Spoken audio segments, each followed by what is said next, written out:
नमस्कार दोस्तों।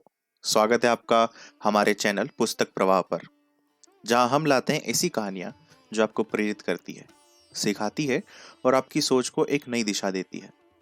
आज की कहानी का नाम है क्रोध की चिंगारी से बचें। ये कहानी हमें गौतम बुद्ध की शिक्षाओं पर आधारित एक अनमोल सबक सिखाएगी कि क्रोध हमें कैसे नुकसान पहुंचा सकता है और इसे दूर रखना क्यों जरूरी है। तो चलिए बिना देर किए शुरू करते हैं। एक बार गौतम बुद्ध अपने शिष्यों के साथ भ्रमण कर रहे थे। वे चलते चलते एक गांव के पास स्थित एक बगीचे में पहुंचे। बुद्ध के आने की खबर आसपास के गांव में भी पहुंच गई थी और देखते ही देखते उनके दर्शन को हजारों लोग एकत्रित हो गए। वे सभी बुद्ध का दर्शन पाकर बेहद प्रसन्न हुए और वे सभी बुद्ध की अमृतवाणी सुनने की आस में वहीं उनके निकट बैठ गए। बुद्ध अपने शिष्यों के साथ मौन बैठे थे। शिष्यों के साथ वहां बैठे सभी लोग बुद्ध से कुछ सुनने की आस लगाए बैठे थे, परंतु बुद्ध तो अपने आप में ही खोए अभी भी मौन बैठे थे। शिष्यों को लगा कि तथागत कहीं अस्वस्थ तो नहीं है। आखिर एक शिष्य ने उनसे पूछ ही लिया, तथागत, आज आप शांत क्यों बैठे हैं? आपको सुनने की प्रतीक्षा में यहाँ दूर दूर से हजारों लोग बैठे हैं, फिर आप मौन क्यों हैं? क्या हम में से किसी शिष्य से ऐसी गलती हो गई है जिससे कि आप नाराज हैं? तभी किसी अन्य शिष्य ने पूछा, भगवान, कहीं आप अस्वस्थ तो नहीं है? परंतु बुद्ध अभी भी मौन थे। सच तो यह था कि हर पल आनंद में स्थित रहने वाले बुद्ध ना तो नाराज थे और न ही अस्वस्थ। वे तो सभा में बैठे हुए हजारों लोगों के चित्त के चित्र को अपने ध्यानस्थ नेत्रों से पल भर में ही देख रहे थे कि सभा में बैठे प्रत्येक व्यक्ति के मन में क्या चल रहा है, उसके चित्त की दशा क्या है। इसलिए वे अपने तरीके से ही लोगों के चित्त की शल क्रिया किया करते थे। वे अपने तरीके से लोगों की मानसिक उलझनों को दूर करने का प्रयास करते थे।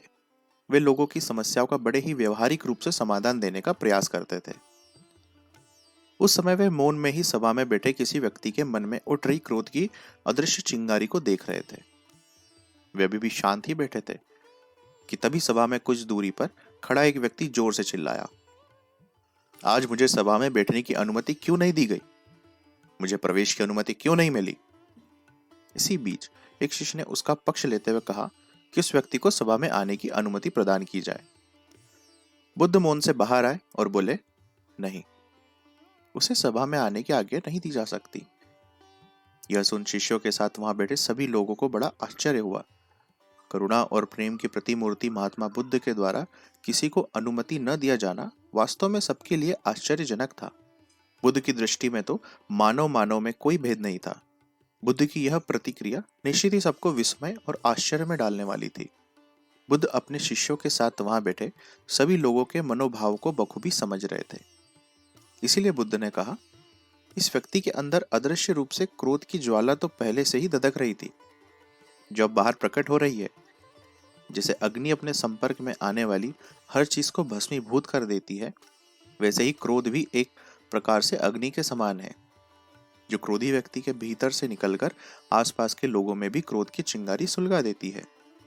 इसलिए क्रोधी व्यक्ति को छूने से कोई भी जल सकता है और अपनी हानि कर सकता है।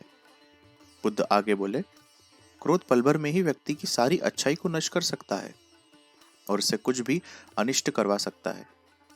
क्रोध की अग्नि पल भर में ही व्यक्ति के भीतर की करुणा और प्रेम जैसी उच्चतर भावनाओं को सोख लेती है। क्रोध हिंसा का ही प्रकट रूप है।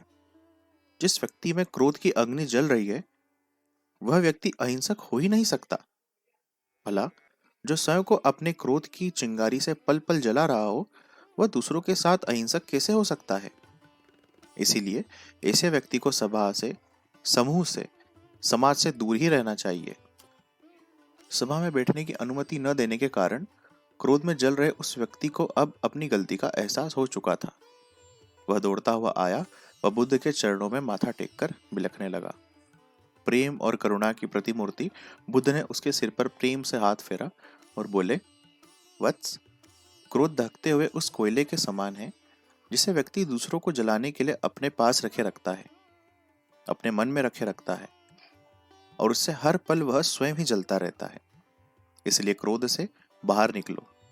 तुम अपने अंदर प्रेम, करुणा और सहिष्णुता के जल को भरकर अपने भीतर जली क्रोध की अग्नि को चिंगारी को सदा सदा के लिए बुझा सकते हो। क्रोध के शांत होते ही, समाप्त होते ही तुम शांति को प्राप्त होंगे और तुम्हें तुम्हारे अंदर से ही सुख की प्राप्ति होने लगेगी। बुद्ध के उपदेश को सुनकर वह व्यक्ति क्रोध पर विजय प्राप्त करने के संकल्प के साथ वहां से चल पड़ा और प्रेम करुणा की ध्यान साधना करते करते एक दिन सचमुच ही क्रोध पर नियंत्रण प्राप्त करने में सफल हो गया। तो दोस्तों, ये थी आज की कहानी, क्रोध की चिंगारी से बचे। गौतम बुद्ध ने सही कहा है, क्रोध हमारे जीवन को अंधकार में धकेल सकता है और इसे काबू में रखना ही सच्ची समझदारी है। अगर आपको ये कहानी पसंद आई हो और इससे कुछ सीखने को मिला हो तो इसे लाइक और शेयर जरूर करें। चैनल को सब्सक्राइब करना ना भूलें, क्योंकि यहाँ आपको इसी ही शिक्षाप्रद प्रेरणादायक कहानियां मिलेगी। अगली बार फिर मिलेंगे एक नई कहानी के साथ।